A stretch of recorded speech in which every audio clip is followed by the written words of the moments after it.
Fala, galera, tudo bem com vocês? O prof espera que esteja tudo bem dentro dos limites da quarentena aí, que todo mundo tenha saúde, né, neste momento, que é o principal. E se tiver com saúde, né, o resto a gente corre atrás aí. Final de ano chegando, né, galera? Todo mundo ansioso para férias, né, poder descansar sem ter de assistir aula, fazer trabalho e tal, né?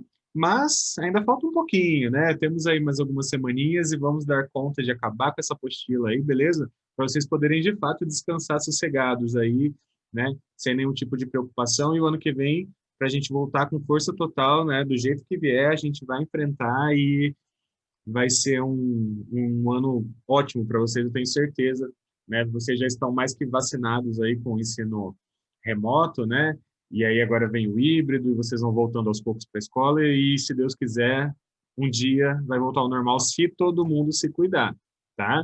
Então, já toda aula eu estou falando sobre esse final de ano aí, vamos nos cuidar, né? Vamos usar máscara, passar o álcool gel, tá bom? Todo mundo se cuidando para o bem de todos, para que tudo volte ao normal para todo mundo, beleza?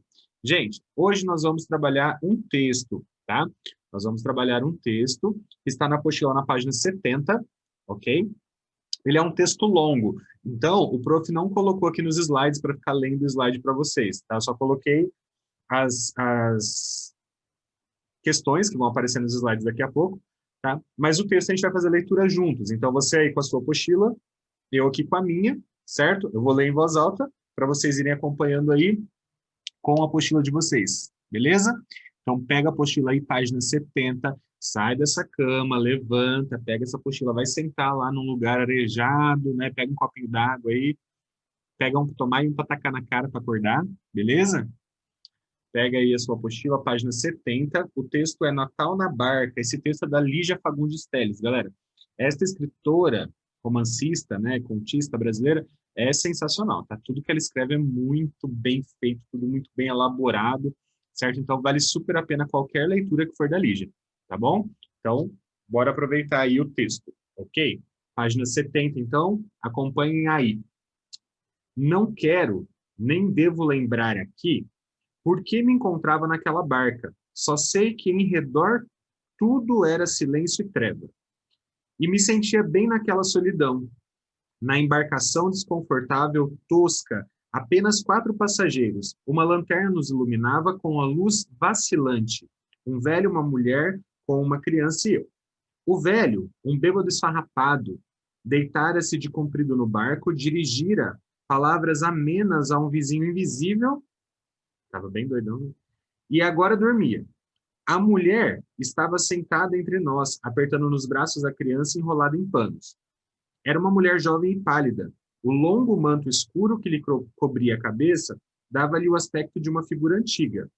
Pensei em falar-lhe assim que entrei na barca, mas devíamos estar quase no fim da viagem, e até aquele instante não me ocorrera dizer-lhe qualquer palavra.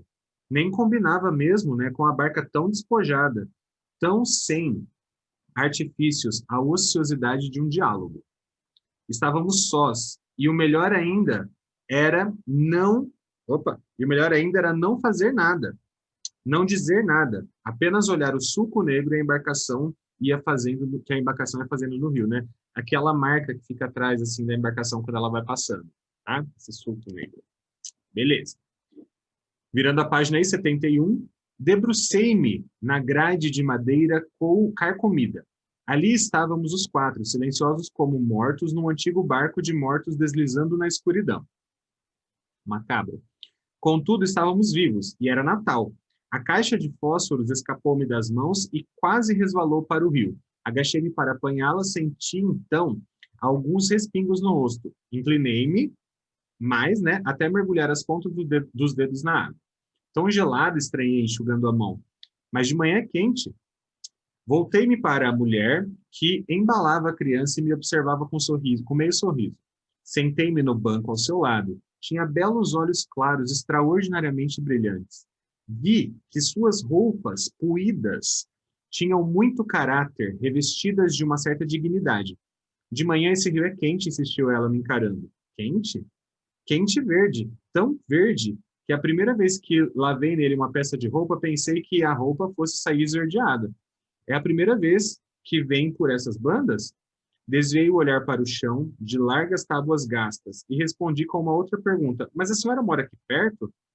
Em Lucena.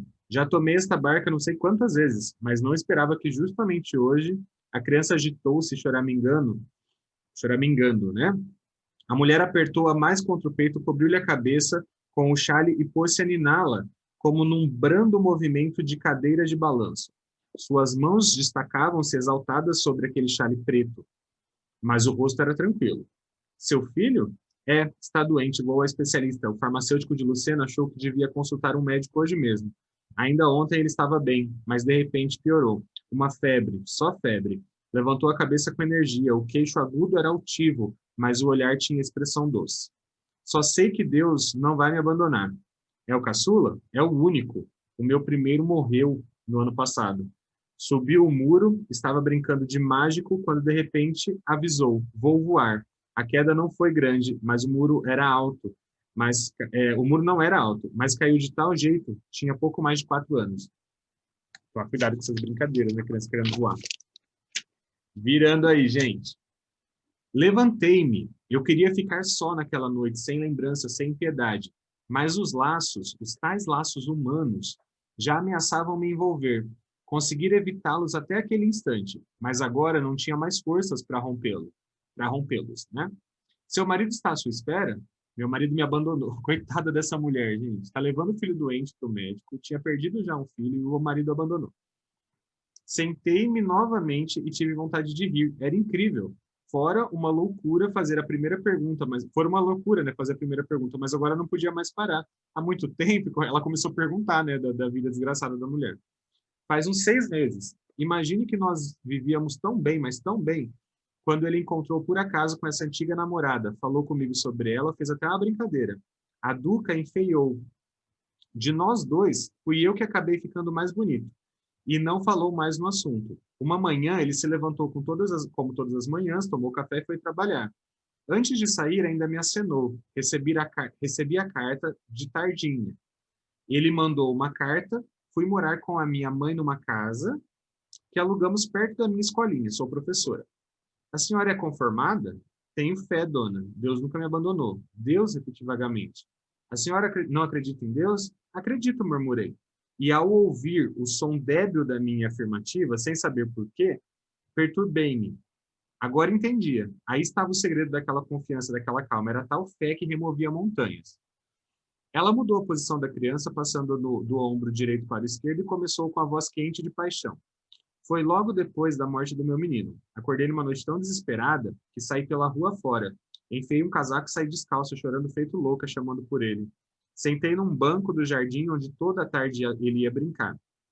E fiquei pedindo com tamanha força que ele, que gostava tanto de mágica, fizesse essa mágica de me aparecer só mais uma vez. Não precisava ficar, só mostrasse um instante, ao menos mais uma vez, só mais uma.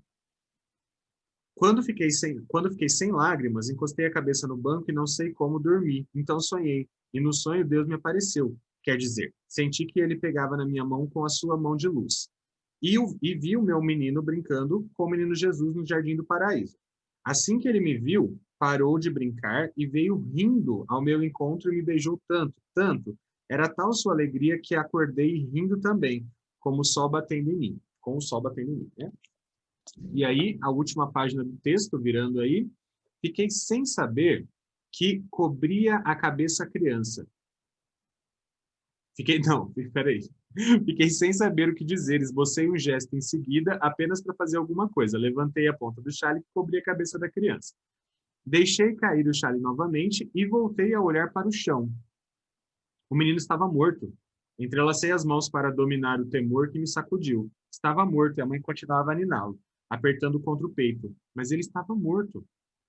Estamos chegando, anunciou. Apanhei depressa a minha pasta, o importante agora era sair, fugir antes que ela descobrisse, era terrível demais, não queria ver. Diminuindo a marcha, a barca fazia uma larga curva antes de atracar. O bilheteiro apareceu e pôs-se a sacudir o velho que dormia. Chegamos, ei, chegamos, aproximei-me, evitando encará-la. Acho melhor nos despedirmos aqui, disse atropeladamente, estendendo a mão.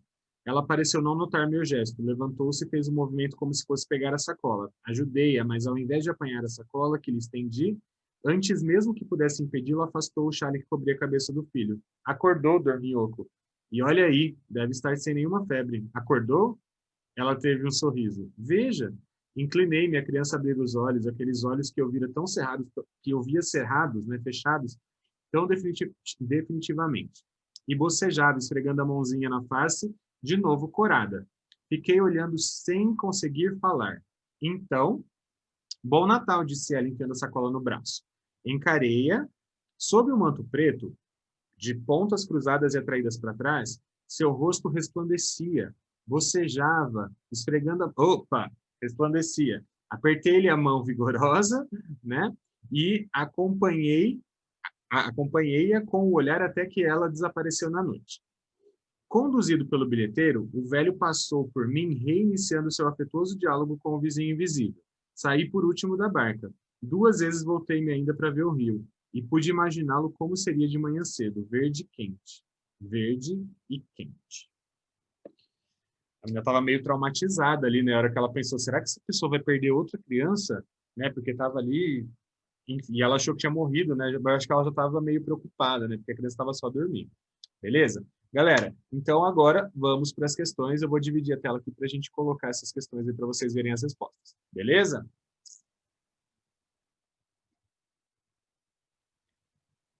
Bora lá então, gente, começar aí as questões, né? Vamos para a questão 1, então vamos lá. Revendo os estudos feitos sobre os textos narrativos, podemos afirmar que Natal na Barca é um conto, né? Porque podemos identificar elementos referentes a esse gênero textual. É uma narrativa curta, tem tempo, tem espaço, um conflito denso, né, profundo, o clímax, a resolução do conflito e a conclusão dos fatos. Refletindo sobre isso, respondo aos itens. Então, galera, esse texto é um conto, ele é uma narrativa completa, ele tem todos os elementos da narrativa, porém ele é curto, né? Ele é menor que um romance, menor que uma novela, certo? Ele é um pouco maior que uma narração escolar, certo? Porém, ele não é tão grande quanto um romance. Então, ele é uma narrativa completa, só que curta. Beleza? Ah, quem são os personagens desse conto? Então, é a narradora personagem, né? A pessoa que narra o texto, a mulher com a criança, o bilheteiro e o velho bêbado que estava esticado lá no barco, certo? Conversando com o amigo imaginário dele. Só que o amigo imaginário dele não entra aqui como personagem, tá, gente? Aí você não entra como personagem, beleza? Então são só esses aí, né? A narradora, a mulher com a criança, o bilheteiro e o velho bêbado. Ok. B. Caracterize o espaço, né, onde ocorrem os fatos. Eles estavam na barca, né? Essa barca era velha, parecia, né? Estava desconfortável, tosca, parecia que estava quebrada, né? Ela fala com um tom assim meio de que parecia que estava tudo zoado mesmo nesse barquinho, né? Então coloca aí uma barca desconfortável, tosca que estava sobre as águas de um rio, certo? Um rio escuro, pelo jeito. C. Em uma narrativa, o tempo pode ser cronológico ou psicológico, certo? O cronológico é aquele que pode ser marcado em um relógio, né, que segue a maneira linear, horas, dias, anos, então os fatos ocorrendo um após o outro, né, no tempo, sendo marcado no tempo. Já o tempo psicológico é aquele que não segue uma ordem linear, certo? Sendo subjetivo, é o tempo que a gente fala, o tempo do personagem, né? Fluindo de acordo com o estado de espírito de um personagem, justamente. Considerando esses conceitos, caracterize o tempo em que ocorre a narrativa e justifique sua resposta. Galera, essa questão do tempo psicológico é porque, às vezes, né, numa narrativa, o personagem ele lembra de alguma coisa do passado, aí ele pensa o que vai acontecer no futuro, aí ele fala de um sonho, aí ele fala do momento atual, e as coisas, aí você acaba meio que se perdendo, né, no tempo. Você já não sabe mais o que já aconteceu, o que voltou, né? E, quando o tempo cronológico é bem marcado, aí é uma coisa acontecendo depois da outra, certo? Então, o que aconteceu nessa barca? Como ela conta da hora que ela entrou na barca até a hora que ela saiu da barca, então a gente percebe que há uma linha cronológica ali dela fazendo perguntas, né? Lógico que a personagem fala de momentos em que aconteceram coisas na vida dela, né? De sonhos que ela teve, de coisas que ela lembrou, né? A mulher que estava ali na barca contando para a narradora. Porém, tem uma ordem cronológica para a história acontecer, né, durante o momento em que eles estavam na barca. Então, a narrativa, ela mescla, né, o tempo cronológico, né, e era marcado pela trajetória da viagem, certo? cujos personagens, atravessando a noite ali, né, chegam ao seu destino. E tem também o tempo psicológico, subjetivo, representado pelo tempo da memória, das lembranças da mulher, a morte do primeiro filho, o abandono do marido, o sonho que ela teve, certo? Então, há uma mistura entre o tempo cronológico, que foi o tempo da viagem, e o tempo psicológico, que foram essas lembranças da mulher que a narradora estava perguntando, interrogando no barco, né? Ela fez uma primeira pergunta e a partir daí ela não parou mais, certo?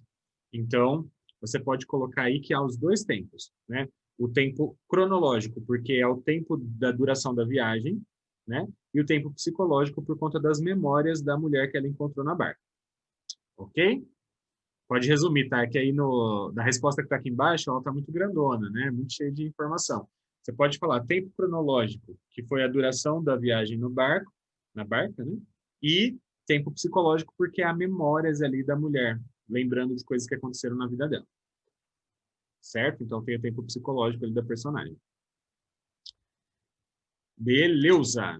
2. Geralmente, nos textos narrativos, o enredo é estruturado, né, com a apresentação das seguintes partes: introdução dos fatos, surgimento de um conflito ou de uma complicação. Galera, o conflito é quando as coisas deixam de estar na normalidade, certo?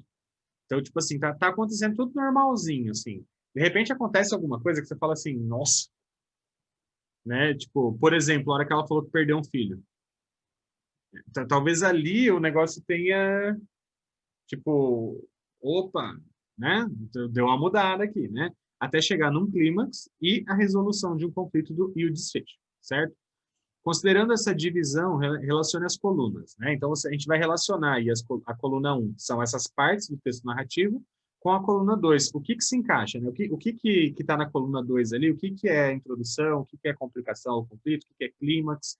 O que é a resolução? O que é o desfecho, certo? O clímax, gente, é quando é o ponto alto, tá? É aquele ponto, a hora que chega num momento assim que precisa resolver, que provavelmente foi a hora que a hora que ela achou que a criança tinha morrido, né? Aí depois teve uma resolução ali e um desfecho, certo? Ok? Então, vamos lá. A primeira, vamos ler a coluna 2. Alguns fatos são revelados à narradora, que é um dos personagens, e estes a levam a desestabilizar-se, né? A sair de si mesma e dar atenção à realidade do outro. Sensibilizada pelas palavras da mulher que carrega a criança, ela não tem mais forças para romper os tais laços humanos. E aí, galera, isso daí tem a ver com a complicação, né? A hora que ela fica assim, tipo, meu, olha a realidade dessa mulher. Né? A hora que ela fica sensibilizada de saber que morreu um filho dela ali, é a partir daí que começa a mudar a história. Né? A partir daí que ela começa a fazer mais perguntas, a interrogar mais a mulher, né? Então, a hora que ela fica sensibilizada pelas palavras da mulher que carrega a criança, ela não tem mais forças para romper, né, esses tais laços humanos. Então, o 1 aí tá ligado a B, a complicação, o conflito, certo? O 2, a mulher e a narradora se despedem, né? E esta atônita vê desaparecer na noite com a criança. Ela se volta ainda por 2 vezes para contemplar o rio. Isso aí está no finalzinho, né? Então, isso aí é o desfecho. É o finalzinho do texto lá. Então, o 2 é o E. É o desfecho da história, como termina a história. Certo? 3.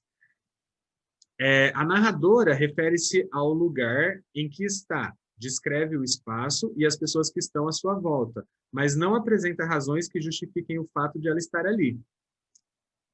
Essa é a introdução, né? É o começo ali do texto, quando ela descreve, né, o lugar onde ela está, ela fala que tem as pessoas ali, né? Isso acontece na introdução. Então, 3A, certo? 4. Inicia-se logo depois que a narradora afirma: fiquei sem saber o que dizer, né? Porque ela, levanta a ponta do sol e cobrir a cabeça do menino, olha para a criança e vê que ela está morta. Então, neste momento aí, o ápice, né? É o clímax que o prof tinha falado para vocês. A hora que ela acha que a criança está morta. Aí, tipo, tem de resolver, né? É a hora que a coisa fica tensa, certo? E aí precisa ter uma resolução do conflito, né? Que aí a gente já sabe que vai ser essa última aí, ó. Ocorre quando a mãe revela que a criança tinha acordado, ou seja, ela estava viva. E resolve o problema ali, né? Tipo, opa, teve um clímax aqui, mas a gente já se recuperou, certo? Beleza? Então ficou 1B, 2E, 3A, 4C, 5D de dado. Certo? Certo, Digas. 3. Caracterize física e psicologicamente a mulher que carrega a criança. Né? Então, como que é essa mulher? Fisicamente ela era jovem e pálida, tinha olhos claros, extraordinariamente brilhantes, usava roupas pobres, puídas, né? Tipo usadas, sabe? Mas com caráter, revestidas de certa dignidade, né? Tinha o queixo agudo, altivo, o olhar era doce. Psicologicamente ela era calma, sem revolta, conformada, confiante, né? E principalmente tinha muita fé. É isso que dá para perceber na mulher que estava sendo interrogada ali pela menina, né? Então ela parecia aí jovem, você pode escrever, resumir, né? Jovem, pálida, de olhos claros, com roupas pobres, mas confiante, com muita fé, certo? Tipo, as roupas tinham certa dignidade, né? Como ela diria. Beleza? 4.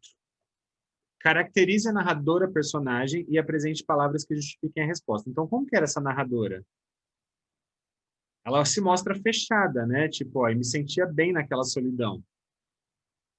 Ela era um pouco indiferente às pessoas, né? Não queria dizer nada. Ela entrou ali na barca, tipo assim, ela olhou o bêbado estirado lá, a mulher com a criança e tipo, tô de boa. Até que a moça olhando para ela fez ela fazer uma perguntinha. Aí pronto, daí para frente, né? Mas dá para ver que a narradora, até começar a conversar com a mulher, né? Ela se mostra fechada, indiferente para as pessoas, né? Não queria dizer nada, né? Era mais ou menos assim. Ela estava de boa ali, silenciosa, deslizando na escuridão.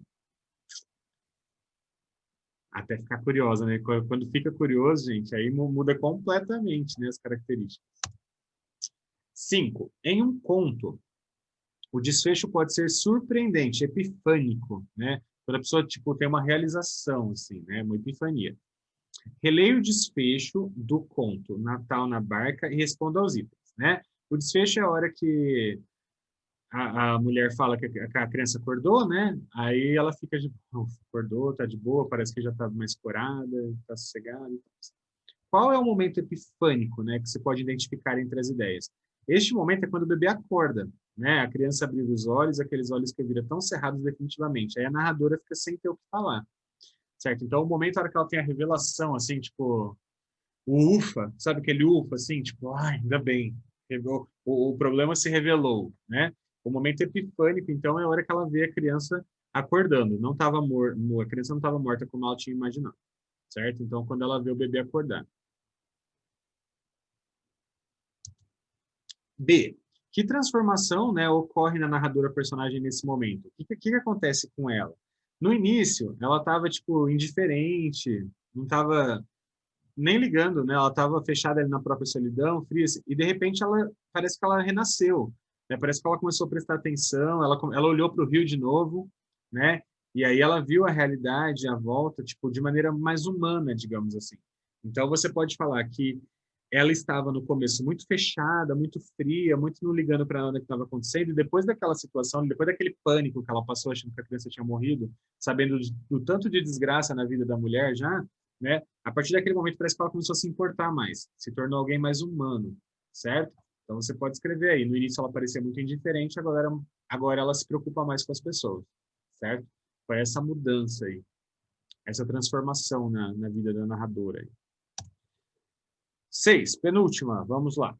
Nos textos literários, conforme você já sabe, as palavras são carregadas de múltiplos sentidos, certo? São figuras que revestem os temas. Assim, muitas vezes, as palavras empregadas, né, para descrever um espaço, por exemplo, podem simbolizar o estado interior dos personagens do narrador. Às vezes a pessoa fala assim, nossa, esse lugar está triste. Mas às vezes a tristeza que está sendo representada ali é o jeito que a pessoa está, certo? Então, A. Observe e escreva como foi descrito o rio no início do conto pela narradora personagem, né? E pela mulher. Como é que estava o rio? A narradora personagem falou assim: nossa, a água está fria, não foi? Né? O suco negro, tão gelado, né? Já a outra mulher fala que de manhã é quente, quente e verde. Então, é o jeito que as pessoas enxergam as coisas, certo? Então, a narradora fala que a água é fria e um suco negro, né? Que não dá para enxergar nada. A outra fala que é verde e está quente. Então, tipo, é o jeito como as pessoas querem enxergar aquela paisagem, né? Cada uma descreve de um jeito. A mulher que era mais fria, mais indiferente, falou que a água estava gelada. A mulher que se preocupa mais, que já sofreu, que tem uma vida diferente, ela acredita, ela enxerga de outro jeito, enxerga de modo mais terno as coisas, certo? B. No desfecho, lemos as seguintes palavras da narradora. 2 vezes voltei-me ainda para ver o rio e pude imaginá-lo como seria de manhã cedo, verde quente, verde quente. Então ela conseguiu perceber, né, que ela precisa olhar de outro jeito para as coisas. Refletindo sobre essas afirmações, tente estabelecer relações de significado entre as características do rio e os sentimentos da personagem. Né? É uma resposta pessoal, né, mas simbolizam, né, esse estado interior, como a gente já disse, da personagem que se transforma, né? Ela passa a acreditar, né, que o rio, que era na cabeça dela escuro e gelado, se transformou em verde e quente, porque ela se transformou. Ela que era fria, né, indiferente, passa a sentir o calor humano, digamos assim, né, a ter esperança. Então, a relação dessas características do rio, verde quente, ela repete no final, né? Verde quente, verde quente. Ela começa a enxergar desse jeito, porque houve uma mudança interior nela. Ela deixou de ser uma pessoa fria para ser uma pessoa com calor humano, né? Ela deixou de ser uma pessoa que enxerga só o escuro para ver algo com esperança, certo? Então, essa mudança interior dela reflete, né, nessa questão das características do rio. Beleza? E aí chegamos às últimas, não, à última, né? Existe alguma relação entre o título, né, e as ações ocorridas naquela noite, né? Lógico que sim, né? O título é Natal na Barca, e naquela noite, em um lugar tão simples, né, despido de artifícios, a barca, ocorrera, né, por meio de uma criança e de sua mãe, um grande nascimento, né? O que era morte, indiferença e tal, se transformou em vida. Ela saiu de si mesma, né, envolveu-se com o outro, quanto as águas do rio, passaram a enxergá-las de modo novo, né? No outro dia, estavam verdes e quentes, e ela passaria a ver a vida com mais esperança e calor humano. Então, digamos, o Natal é o renascimento, né? O Natal é o nascimento de Jesus, como a gente vê. Então, naquele dia, ela nasceu de novo. Então, por que que Natal na barca tem tudo a ver com o que aconteceu com a narradora aí? Porque ela se tornou uma nova pessoa, ela nasceu de novo, né? Com mais esperança, enxergando as coisas de um jeito mais humano. Então, sim, tem uma ligação, né, entre o título Natal na barca e o que aconteceu com a narradora ali, ter renascido, né, após uma situação humana aí tão bonita. Beleza? Certo? Bom, se você deixou de anotar alguma coisa, se você quer colocar a resposta totalmente do jeito que está aí na apostila, completinha, é só você voltar, pausar o vídeo, né, em cada uma delas aí, ou então escreva com as suas próprias palavras. Galera, muito bonito o texto, né? Uma interpretação muito bacana de se fazer.